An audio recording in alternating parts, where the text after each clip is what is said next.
मोदी सरकार के 9 साल पूरे, सीएम धामी ने गिनाई केंद्र सरकार की उपलब्धियां, जनहित योजनाओं की प्रदर्शनी का करेंगे शुभारंभ।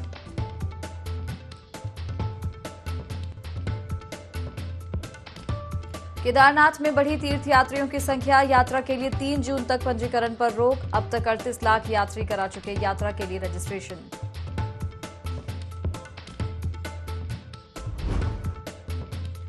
हरिद्वार में स्नान के लिए देश भर से पहुंच रहे श्रद्धालु, गंगा में लगाई आस्था की डुबकी। गंगोत्री धाम में भी श्रद्धालुओं का लगा तांता।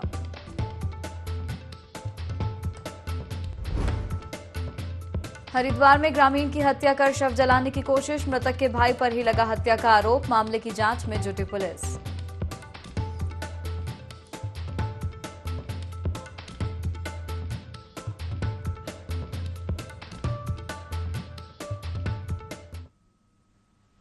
नमस्कार, IND 24 देख रहे हैं आप। मैं हूं आपके साथ हर्षिता सिंह और स्वागत है आपका बुलेटिन देवभूमि लाइव में। बुलेटिन की शुरुआत बड़ी खबर के साथ करेंगे। देहरादून से बता रहे हैं आपको, मोदी सरकार के 9 साल की उपलब्धियों की प्रदर्शनी लगेगी। मुख्यमंत्री पुष्कर सिंह धामी प्रदर्शनी का शुभारंभ करेंगे। प्रदर्शनी में केंद्र सरकार की योजनाओं को प्रदर्शित किया जाएगा। देहरादून में सांस्कृतिक संध्या का भी आयोजन होगा। तो देहरादून से बड़ी खबर बता रहे हैं आपको, मोदी सरकार के 9 साल की उपलब्धियों को लेकर प्रदर्शनी लगाई जाएगी। मुख्यमंत्री पुष्कर सिंह धामी इस प्रदर्शनी का शुभारंभ करेंगे। प्रदर्शनी में केंद्र सरकार की योजनाओं को प्रदर्शित किया जाएगा। बता दें कि देहरादून में सांस्कृतिक संध्या का भी आयोजन होगा। तो मोदी सरकार के 9 साल पूरे हो गए। इस उपलक्ष्य में प्रदर्शनी लगाई जाएगी। मोदी सरकार के 9 साल की उपलब्धियों की मुख्यमंत्री पुष्कर सिंह धामी इस प्रदर्शनी का शुभारंभ करेंगे। बता दें कि इस प्रदर्शनी में केंद्र सरकार की योजनाओं के बारे में जानकारी दी जाएगी। प्रदर्शनी के माध्यम से योजनाओं को दर्शाया जाएगा और देहरादून में सांस्कृतिक संध्या का भी आयोजन होगा।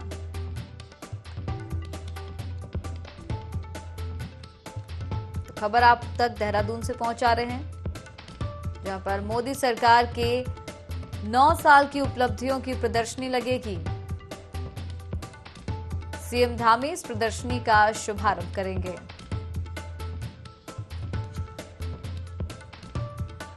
इस खबर पर और ज्यादा जानकारी लेंगे संवाददाता आकाश से। फोन लाइन पर हमारे साथ जुड़ गए आकाश। मोदी सरकार के 9 साल की उपलब्धियों की प्रदर्शनी लगाई जाएगी। जी देखिए, बिल्कुल जिस तरीके से केंद्र सरकार के 9 साल पूरे हुए हैं और उसको लेकर के लगातार तमाम जो केंद्रीय मंत्री हो या मुख्यमंत्री हो, सरकार की उपलब्धियों को लेकर के जन जन के बीच में जा रहे हैं। और इस तरीके से कह सकते हैं कि एक महीने का पूरा महासंपर्क अभियान की घोषणा जो है बल्कि बाकायदा पार्टी की तरफ से की गई है। और इसी को लेकर के हमने कल देखा था कि मुख्यमंत्री पुष्कर सिंह धामी हो या केंद्रीय मंत्री संजीव बालियान हो, दोनों ही देहरादून पहुंचे थे और जहां पर उन्होंने केंद्र सरकार की उपलब्धियों के बारे में जानकारी दी थी और बताया था कि किस तरीके से इन 9 सालों में केंद्र सरकार ने महत्वपूर्ण काम जो है अलग अलग क्षेत्रों में किए हैं।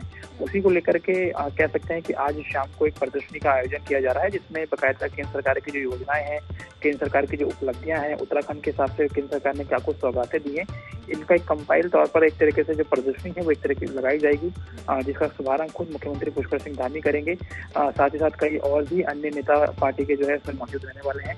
और कह सकते हैं कि इस प्रदर्शनी को आम जन के लिए जो है खोला जाएगा, जिससे कि आम लोग भी जागरूक हो सकें और उन्हें मालूम चल सके किस तरीके से केंद्र सरकार द्वारा काम किया जा रहा है और क्या कुछ उपलब्धियां जो है केंद्र सरकार की रही हैं 9 सालों में और उत्तराखंड को क्या कुछ सौगातें जो है मिली है। तो इन तमाम चीजों को लेकर के एक प्रदर्शनी जो है लगाई जा रही है, जिसका शुभारंभ मुख्यमंत्री करेंगे। साथ ही साथ सांस्कृतिक संध्या का भी जो है आयोजन किया जाएगा, जिसका भी शुभारंभ मुख्यमंत्री की तरफ से किया जाएगा। तो कह सकते हैं कि कोशिश है केंद्र सरकार की और लगातार बीजेपी इसको महासंपर्क अभियान के तौर पर मना रही है। तो उसी के तहत आज जो प्रदर्शनी है केंद्र सरकार की तरफ से जो योजनाएं लागू की गई है 9 सालों में, उसका जो शुभारंभ है मुख्यमंत्री की तरफ से किया जाएगा। धन्यवाद आपका तमाम जानकारी इस खबर पर हम तक पहुंचाने के लिए।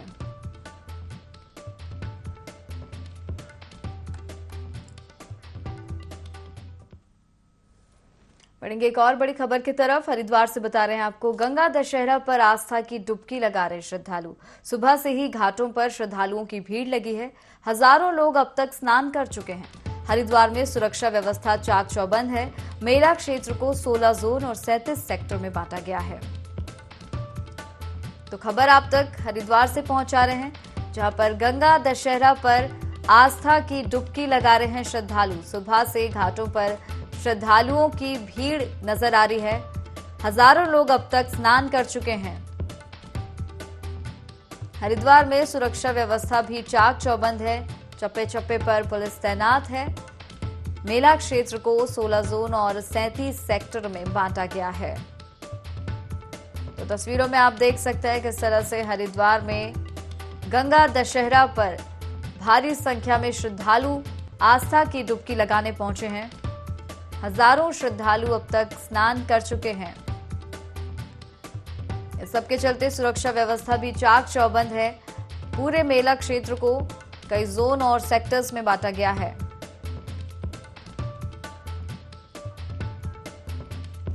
इस खबर पर और ज्यादा जानकारी लेंगे संवाददाता कपिल कुमार से। फोन लाइन पर हमारे साथ जुड़ गए हैं कपिल। गंगा दशहरा पर हजारों की संख्या में श्रद्धालु हरिद्वार पहुंचे हैं और स्नान कर रहे हैं।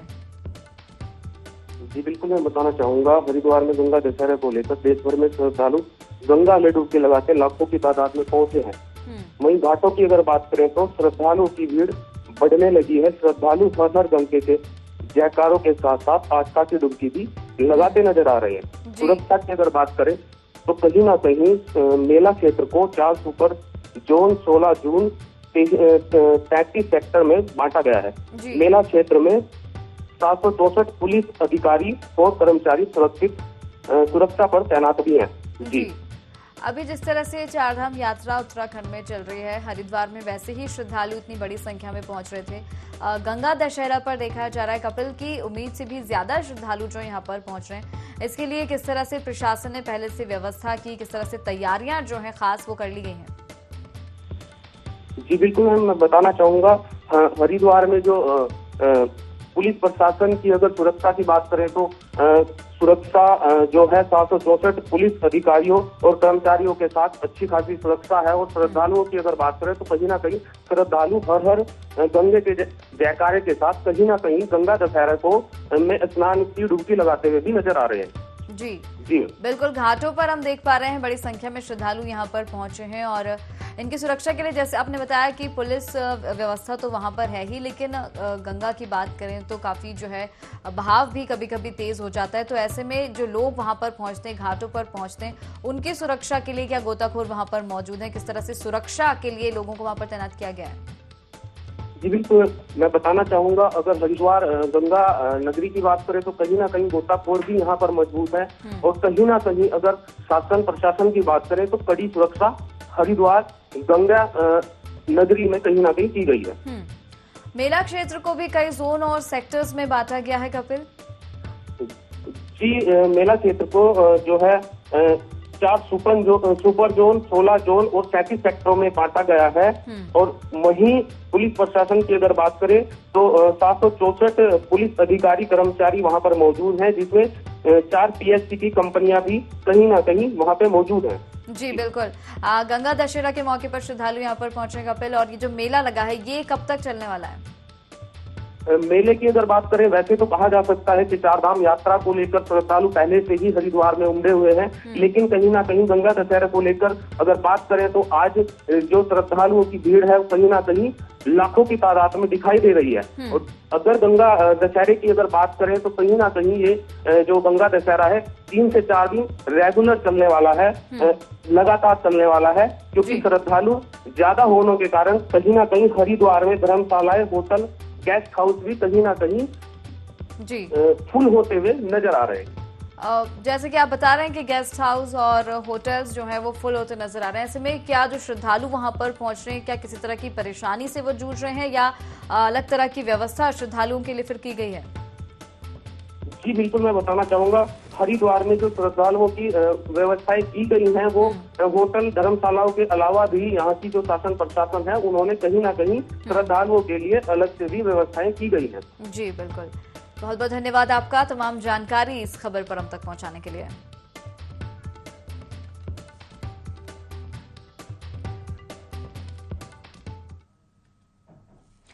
बढ़ेंगे खबरों की ओर। महिला सशक्तिकरण एवं बाल विकास मंत्री रेखा आर्य नैनबाग के मातली गांव पहुंची, जहां वे भागवत कथा में शामिल हुई।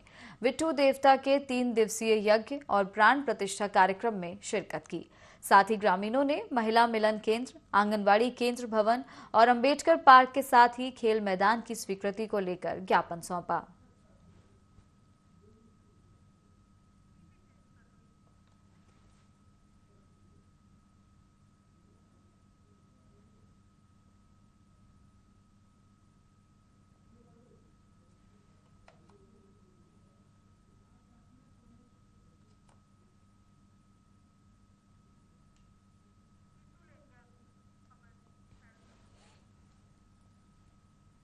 विधानसभा अध्यक्ष ऋतु खंडूरी पिछले 2 दिनों से अपने विधानसभा क्षेत्र कोटद्वार में हैं, जहां उन्होंने सड़क, शिक्षा समेत कई योजनाओं का उद्घाटन किया। इस कड़ी में विधानसभा अध्यक्ष ऋतु खंडूरी ने कोटद्वार में विद्यालय का पुनरुत्थान किया, जिससे कि बच्चों को बेहतर शिक्षा का माहौल मिल सके। इसके साथ ही कोटद्वार की सैनिक कॉलोनी में खराब सड़कों को दोबारा से बनाकर उनका भी लोकार्पण किया। इस बीच उन्होंने कहा कि कोटद्वार में कई जगह नई कॉलोनी बन गई हैं, लेकिन सड़क की समस्या भी है, जिसके लिए मैं निरंतर प्रयास कर रही हूं। सड़कों की यहाँ पर आवश्यकता है। स्कूल यहाँ पर मैंने, जैसे पहले भी मैं बार बार कह रही हूँ, लगभग अपनी विधायक निधि से मैंने 1 करोड़ स्कूल के डेवलपमेंट के लिए दिया है, इंफ्रास्ट्रक्चर डेवलपमेंट के लिए दिया है। कहीं हमने टेबल कुर्सियों के लिए दे रखा है। तो स्कूल का झंडी चौड़ में जो पश्चिमी में स्कूल था, उसका मैंने कल उद्घाटन किया। खुशी हुई कि एक शिक्षा के मंदिर को हमने थोड़ा सुंदर सुदृढ़ किया है, ताकि बच्चों को, छोटे से बड़े बच्चों को स्कूल में आने में आनंद आए, पढ़ने में मजा आए। तो छोटे छोटे ऐसे प्रयास कर रहे हैं। सड़क बहुत सारी एक समस्या है कोटद्वार में। बहुत सारी कॉलोनीज बन गई हैं, लेकिन सड़क नहीं होने के कारण लोगों को दिक्कत है। तो वो भी छोटे छोटे प्रयास मैं कर रही हूँ कि लोगों के जीवन में थोड़ा बहुत अगर हम कुछ उनको सुविधा दे सकते हैं। तो कल मैंने 2-3 सड़कें देखी। बहुत खुशी इस बात की भी है मुझे कि कंस्ट्रक्शन बहुत अच्छा था, उसमें सड़क बहुत अच्छी बनी है, क्वालिटी बहुत अच्छी थी। तो मैं बधाई भी देना चाहती हूँ और बहुत खुश भी हूँ इस बात से कि अच्छा काम हमारे जो लोग हैं, कार्यकर्ता लोग, अच्छा काम। बढ़ेंगे अगली खबर की ओर। विकास नगर तहसील परिसर में कांग्रेस कार्यकर्ताओं ने पार्टी के प्रदेश अध्यक्ष करण माहरा की अगुवाई में विभिन्न समस्याओं और मामलों को लेकर विरोध प्रदर्शन करते हुए धरना दिया। इस दौरान प्रदर्शनकारियों ने प्रदेश सरकार के खिलाफ जमकर नारेबाजी करते हुए प्रदर्शन किया। प्रदर्शनकारियों की अगुवाई कर रहे पार्टी के प्रदेश अध्यक्ष करण माहरा ने कहा कि प्रदेश की भाजपा सरकार अतिक्रमण के नाम पर पट्टाधारी गरीब लोगों को भी उजाड़ने का काम कर रही है। प्रदेश में आज आम आदमी त्रस्त है और प्रदेश सरकार अपनी तानाशाही में मस्त है। उन्होंने आरोप लगाते हुए कहा कि प्रदेश में भाजपा राज में भ्रष्टाचार चरम पर है। प्रधानमंत्री आवास योजना का ढोल पीटने वाली बीजेपी ने आज आशियाने उजाड़ने का काम किया है। और जिन ब्लॉकों को 100-100, 150-150 मकान एक साल के मिलते थे, इधर उनको आवास जो है 4, 5, 6 इस तरीके से आवास मिल रहे हैं। इससे दिक्कतें हैं। महंगाई बेतहाशा बढ़ रही है, बेरोजगार नौजवानों पर लाठीचार्ज हो रहे हैं और यहाँ भू माफिया काफ़ी सक्रिय है। इन सभी चीज़ों को लेकर आज हम लोग ये धरना प्रदर्शन कर। लोहाघाट में गर्मी के बीच पेयजल की किल्लत देखने को मिल रही है, जिससे गुस्साए ग्रामीणों ने जल संस्थान कार्यालय में तालाबंदी कर दी। नगर पालिका अध्यक्ष गोविंद वर्मा के नेतृत्व में नगर के आक्रोशित महिला और पुरुषों ने जल संस्थान कार्यालय में जाकर जोरदार नारेबाजी की। आक्रोशित महिलाओं का कहना है कि जल संस्थान द्वारा नगर में 4 से 5 दिन में मात्र 30 मिनट पानी दिया जा रहा है। पानी ढोते ढोते और हैंडपंप चलाते चलाते महिलाओं की हालत खराब हो जाती है। नगर पालिका अध्यक्ष गोविंद वर्मा ने कहा, जल संस्थान के अधिकारियों को 1 हफ्ता पहले नोटिस दिया था, फिर भी अधिकारी सोए रहे, जिस कारण मजबूर होकर उन्हें जनता को साथ लेकर जल संस्थान कार्यालय में तालाबंदी करनी पड़ी। विगत कई वर्षों से लोहागढ़ नगर की पेयजल समस्या विकट रूप धारण की हुई है, जिससे यहाँ की मातृशक्ति और युवा शक्ति काफी परेशान है। जो अपने तैयारी कर रहे हैं, जॉब की और पढ़ाई लिखाई कर रहे हैं, उसमें भी ध्यान नहीं लगा पा रहे हैं, क्योंकि पानी लेने के लिए इन्होंने बहुत दूर, कोई 5 किलोमीटर, कोई 10 किलोमीटर दूर से अपनी गाड़ी में पानी लेके आ रहे हैं। और आज जसुल्तान ऑफिस आगे यहाँ सच्चा मतकारी कोई नहीं मिला, न कर्मचारी मिलेगी ऑफिस में। 11 हम लोग यहाँ 10 बजे पहुँच गए थे और सारी जितने भी नगर के लोग हैं इनमें काफी आक्रोश है। और ये पानी चौथे दिन दे रहे हैं बरसात में भी, और कभी कोई बहाना बनाते हैं, कभी कोई बहाना बनाते हैं और बिल लेते हैं पूरे महीने का। और बिल भी ऐसे मनमाने तरीके से दे रहे हैं कि 500 से 3500 तक का हर तिमाही में बिल आ रहा है लोगों का, और लोग काफी परेशान है। हैंडपंप चला के हाथों में दर्द हो जा रहा है।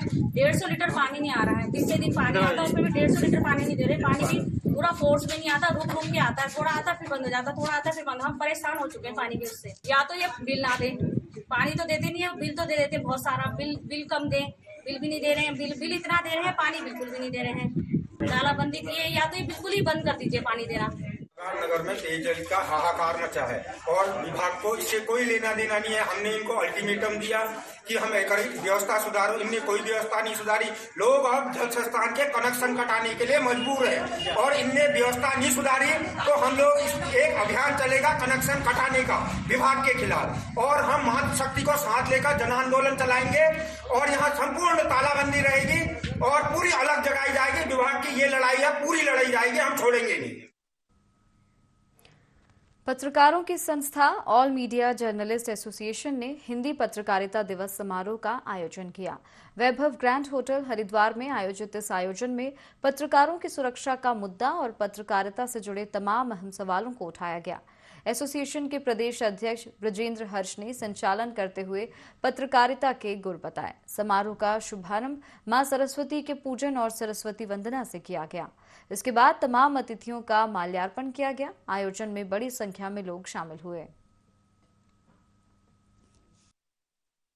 मेरा सौभाग्य है कि अपने हिंदी पत्रकारिता दिवस समारोह के बीच में अपने पत्रकार भाइयों के साथ रहने का सौभाग्य मिला, और मां गंगा की असीम कृपा है कि हम इस हिंदू और हिंदुस्तान की सेवा करने का अवसर हमें गंगा जी दे रही है।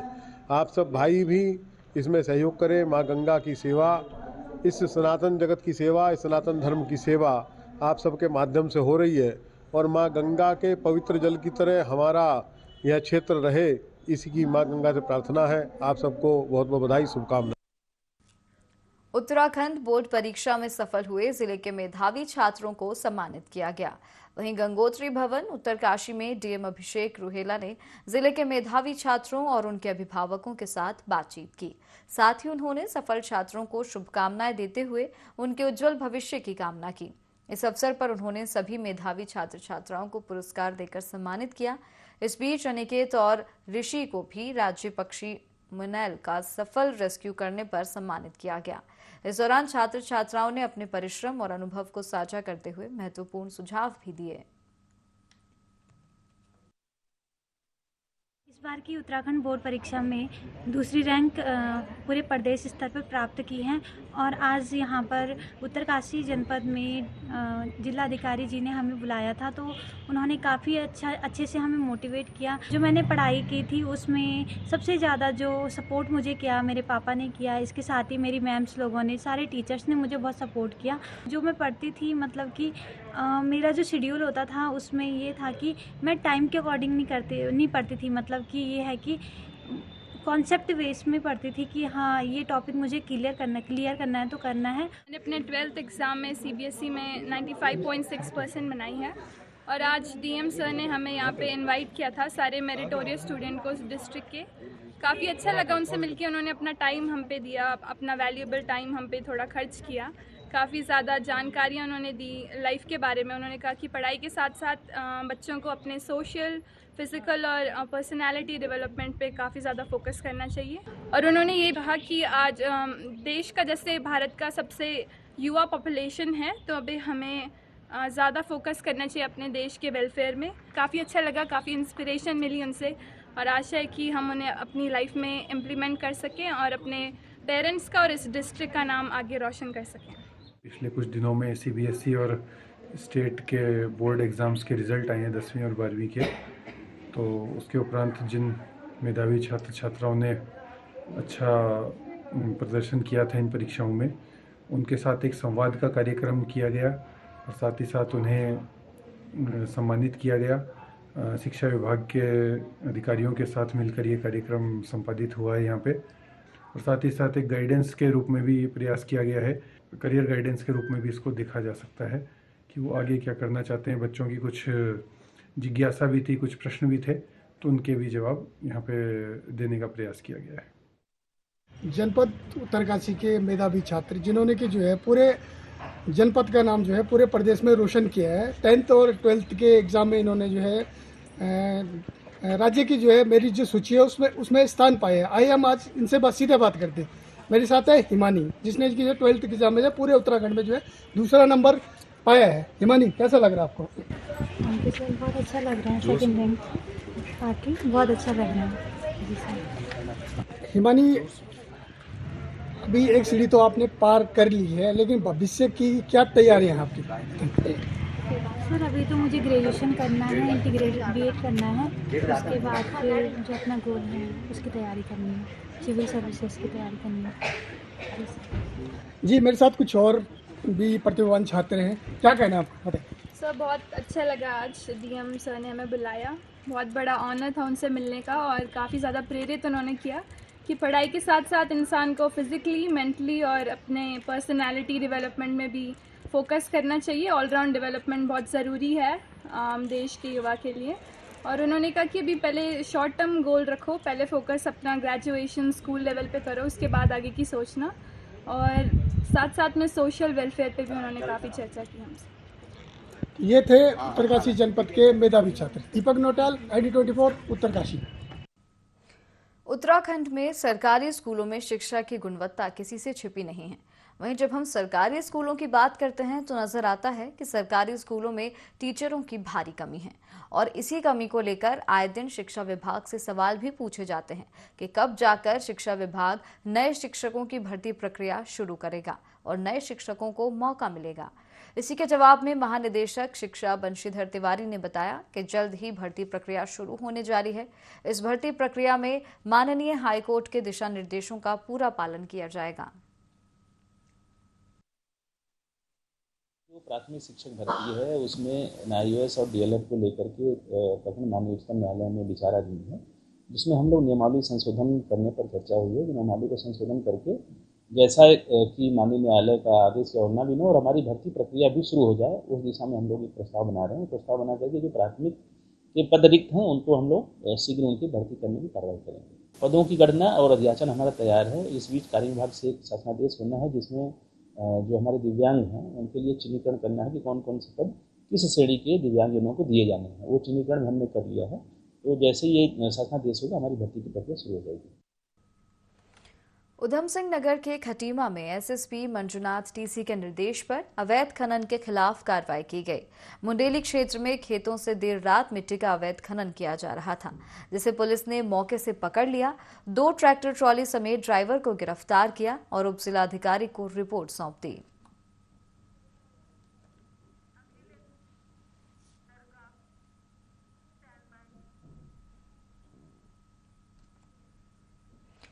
कलियर साबिर पाक दरगाह के मेन गेट के आसपास नक्कार खाना क्षेत्र से अतिक्रमण और अवैध कब्जा हटाने को लेकर अमला, प्रशासनिक अधिकारी, कर्मचारी गंभीर नहीं है।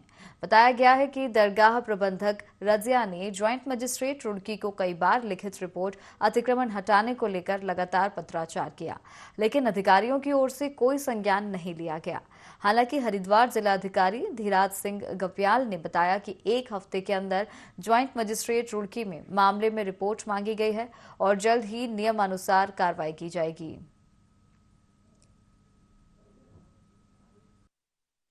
हम एनक्रोचमेंट में लगातार कार्रवाई कर रहे हैं। कलियर क्षेत्र में भी हमने पास्ट में भी बहुत कार्रवाई करी, काफ़ी अतिक्रमण हटाए। उसी क्रम में आज भी हमने इमाम साइड की तरफ काफ़ी अतिक्रमण था, वो हटवाया। सिंचाई की भूमि पे काफ़ी अतिक्रमण है, वो भी हटवाया है। तो इसी क्रम में हम कार्रवाई कर रहे हैं, आगे भी जारी रहेगी। जितना भी अतिक्रमण है हम हटाएंगे। धार्मिक स्थल हो, चाहे हम आर्किपेडी की बात करें या फिर कलियर इसकी बात करें, तो उसमें हर धार्मिक स्थल को सुंदर होना जरूरी है। तो वो एक इम्पैक्ट जितने भी श्रद्धालु आपके आते हैं देश विदेश से, उनके लिए अच्छा है। और जो ये मैटर आया है उसको मैं स्टडी कर रहा हूँ। इसमें जॉइंट मजिस्ट्रेट से मेरी बात हुई है।